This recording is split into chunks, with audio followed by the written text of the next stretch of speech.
ফেরাউন লক্ষ লক্ষ বনি ইসরায়েলের ছোট্ট বাচ্চাকে জবাই করেছে একটা বাচ্চাকে ঠেকানোর জন্য। নাম কি? মূসা। আর ফেরাউনের ঘরে আল্লাহ মূসাকে বড় করলেন। কোন সুবহানাল্লাহ। ফেরাউন বলে, আসিয়া কত অন্তরঙ্গ সম্পর্ক আমাদের, আজীবন কত ভালোবাসা ছিল, কত খুনসুটি ছিল, কিন্তু আমার পায়ের মধ্যে সেজদা দিয়ে প্রমাণ কর তুই আমারে ভালোবাসিস। আসিয়ারও একই কথা, জীবন দিব কিন্তু ঈমান দিব না। ফেরাউন বলল, তোকেও আমি ছাড়বো না, তোকে আমি উলঙ্গ করব। হাজার হাজার মানুষের সামনে আসিয়ার কাপড় টেনে নেওয়া হলো, তক্তার মধ্যে শুইয়ে তক্তার মধ্যে হাতে পায়ে পেরেক মারা হলো। হাতের এই পাশ দিয়ে পেরেক ঢুকে ওই পাশ দিয়ে বেরোয়, তক্তার এ পাশ দিয়ে ঢুকে ও পাশ দিয়ে বেরোয়, ফিনকে দিয়ে রক্ত বের করে। আসিয়া সহ্য করতে না পেরে ডেকে বলে, আল্লাহ, ফেরাউন থেকে তুমি আমারে বাঁচাও। কেমন করে স্বামীর মন জুগিয়ে শাশুড়ির মন জুগিয়ে চলতে হয় সেটাও জানতে হয়। এটার বলে ডিপ্লোমাসি। কূটনৈতিক জ্ঞান না থাকলে আরেক বাড়ির মাইয়া নতুন এক বাড়িতে যাইয়া সবার সাথে মিলেমিশে চলতে পারে? কথা কন। তো আপনার ডিপ্লোমেসি জানা লাগে, আপনার food management, cooking management, washing management, rearing up the চিলড্রেনদেরকে কিভাবে বড় করতে হয় এটা জানতে হয়। তো এত দায়িত্ব ধুইয়া আপনার ম্যানেজিং ডাইরেক্টরের দায়িত্ব ধুইয়া আপনি বাইরে যান কেন? কথা বলেন। এজন্য আল্লাহ বললেন, ওয়াকারনা ফি বুয়ুতিকুন্না, ঘরে থাকবা। ঘরে থাকলে ওই ঘরটারে বরকতময় করে দেয় কে? আল্লাহ। দেখবেন যেই ঘরে নারী থাকতে পারে না ওই ঘরটা উস্কো খুস্কো, রুক্ষ, ভালোবাসার ছোঁয়া নাই, ওই ঘরের মধ্যে মাধুর্যতা নাই, প্রেম নাই, মমতা নাই, সব কেমন যেন অগোছালো। কারণ নারীর হাত পেলে একটা ঘর যেরকম সুন্দর হয়, নারীর হাত না লাগলে ঘরটাকে ওই রকম সুন্দর করে সাজানো যায়। 6 জন নারীর জীবনীর কথা আমি রেকমেন্ড করি, সাজেস্ট করি যে 6 জন নারীর জীবনী মুখস্থ, ঠোঁটস্থ, অন্তস্থ থাকতে হবে প্রতিটা নারীর জন্য। আশা করি মায়েরা বোনেরা শুনছেন, আশা করি আপনারা কান লাগিয়ে শুনছেন, অনুধাবন করার চেষ্টা করছেন। আপনাদের জন্য 6 জন নারীর জীবনী পড়া অবধারিত। সংক্ষেপে বলবো, কয়জন? গুনেন। 1 নম্বরে হচ্ছে হাজার, উম্মে ইসমাইল, সৈয়দনা ইব্রাহিমের বউ, সৈয়দনা ইসমাইল আলাইহিস সালামের আম্মা, নাম হলো হাজার। আমরা বলি বিবি হাজেরা। আমরা কি কই? হাজেরা আছে না? এই প্যান্ডেলেও হাজেরা নামে 2-1 বোন থাকতে পারে। আসলে নামটা হচ্ছে হাজার। নামটা কি? হাজার। এই হাজার হচ্ছে আপনাদের 1 নাম্বার মডেল। 2 নাম্বার, কুখ্যাত সন্ত্রাসী ফেরাউনের বউ আসিয়া আপনাদের 2 নাম্বার মডেল। 3 নম্বরে ঈসা আলাইহিস সালামের আম্মা মারিয়াম আলাইহিস সালাম আপনাদের মডেল। বিশ্বনবীর প্রথম বউ খাদিজা আপনাদের মডেল। বিশ্বনবীর একমাত্র কুমারী বউ মা আয়েশা আপনাদের মডেল। আর বিশ্বনবীর কলিজার টুকরা সাইয়্যিদাতুনা ফাতিমা আপনাদের জন্য মডেল। সুবহানাল্লাহ। কয়জন? 6 জন। জোরে বলেন। 6 জন।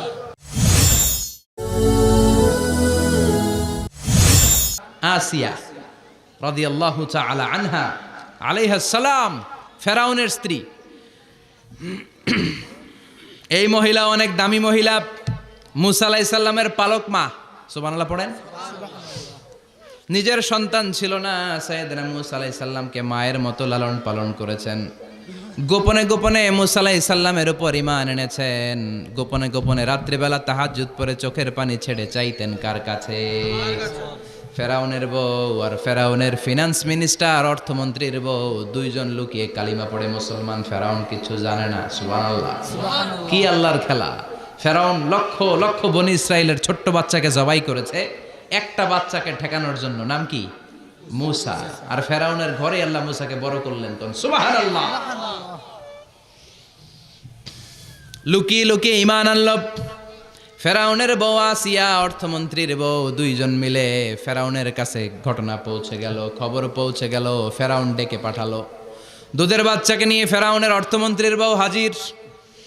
কুখ্যাত সন্ত্রাসী ফেরাউনের নিজের বউ আসিয়াও হাজির। ফেরাউন বলে, এক আল্লাহর উপর কুফরির ঘোষণা দে, আল্লাহকে ভুলে যা, আমার পায়ের সামনে সেজদা দে, আমি মাফ করে দেব। আসিয়ার এক কথা, জীবন যাবে কিন্তু ঈমান যাবে না। ফেরাউনের অর্থমন্ত্রীর স্ত্রীরও এক কথা, যে আল্লাহর কাছে আমরা মাথা নত করেছি, পৃথিবীর কোন শক্তির কাছে ওই মাথার নত হতে পারে না। ফেরাউন বলল, তাই নাকি? দেখি তোদের ঈমানের পাওয়ার কত বড়। অর্ডার করলো, বিশাল বড় পাতিল নিয়ে আসো, কড়াই নিয়ে আসো, কড়াই ভর্তি তেল গরম করতে শুরু করো। টকবক টকবক করে কড়াইয়ের মধ্যে গরম তেল। ফেরাউন বলে, ও অর্থমন্ত্রীর স্ত্রী, তোমারে অনেক ভালো জানতাম, এখনই আমার পায়ের সামনে সেজদায় লুটিয়ে পড়ো, আল্লাহরে ছাড়ো, আমি তোরে ছেড়ে দেব। অর্থমন্ত্রীর বউ বলে, এত সোজা না। সুবহানাল্লাহ বলে। কি ইমান? ইমানের পথে অবিচল থেকে আমার মরণ যেন হয়, তোমারই কাছে মিনতি আমার, তোমারই কাছে মিনতি আমার, মহামহিম দয়াময়, ইমানের পথে অবিচল থেকে আমার মরণ যেন হয়। পড়েন আমিন। আবার পড়েন আমিন। এক কথা, আল্লাহর সামনে মাথা নত করেছি, কারো সামনে করব না। ফেরাউন অর্ডার দিল, এই মহিলার দুধের বাচ্চাটারে টান দিয়ে আন, টকবক তেলের মধ্যে, কড়াইয়ের মধ্যে গরম তেলের মধ্যে ছেড়ে দে। মায়ের চোখের সামনে দুধের বাচ্চাকে গরম তেলের মধ্যে ছাড়ে। হিসাবটা কি সহজ নাকি? কথা বলেন। চিৎকার দিয়ে মা কেঁদে ওঠে, ছেড়ে দাও। ফেরাউনের নির্দয় অন্তরে দয়া হয় না। দুধের বাচ্চাটারে তেলের মধ্যে ছেড়ে দেওয়ার পরে মুহূর্তের মধ্যে ছেলেটা রোস্ট হয়ে যায়। কিন্তু ছেলেটা হাত উঁচু করে ডেকে বলে, মা ভয় পেও না, তোমরা দেখো টকবগে কড়াইয়ের ভেতরে তেল, আসলে মা এটা আগুন না, এটা জান্নাতের বাগান। ও মা, ফেরাউনের দিকে তাকাস না রে মা, আমার মতো দৌড় দিয়ে তেলের মধ্যে ঝাঁপ দে। আল্লাহু আকবার। ফেরাউনের অর্থমন্ত্রীর বউয়ের ঈমান দ্বিগুণ হয়ে যায়, 3 গুণ হয়ে যায়। সে বলে, ফেরাউন, গোটা পৃথিবীটারে এক পাশে করতে পারবি, কিন্তু আমার মাথাটা তোর পায়ের সামনে নোয়াতে পারবি? ফেরাউনের অর্থমন্ত্রীর ওই স্ত্রীকে বাচ্চার পরে ওই তেলের মধ্যে ঢেলে দেওয়া হলো। ওই মহিলাটাও রোস্ট হয়ে যায়। বাকি রইল ফেরাউনের বউ আসিয়া। কি নাম? আসিয়া কিন্তু দৃশ্যটা দেখেছে, চাক্ষুষ মৃত্যু দেখেছে দুইজনের। ফেরাউন বলে, আসিয়া, কত অন্তরঙ্গ সম্পর্ক আমাদের, আজীবন কত ভালোবাসা ছিল, কত খুনসুটি ছিল, কিন্তু আমার পায়ের মধ্যে সেজদা দিয়ে প্রমাণ কর তুই আমারে ভালোবাসিস। আসিয়ারও একই কথা, জীবন দিব কিন্তু ঈমান দিব না।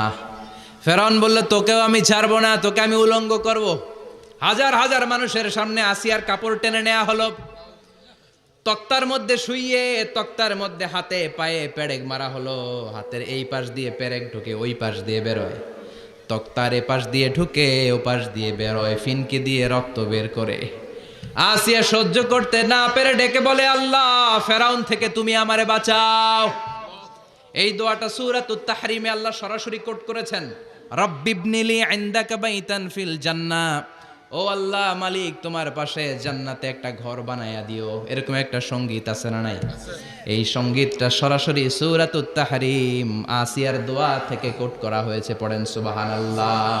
মালিক তুমি জান্নাতে, তোমার পাশে আমায় একটি ঘর বানিয়ে দিও,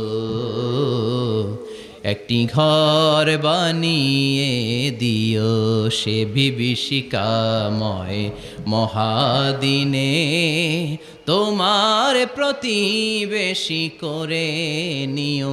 মালিক তুমি জান্নাতে, তোমার পাশে আমায় একটি ঘর বানিয়ে দিও, একটি ঘর বানিয়ে দিও। আল্লাহু আকবার।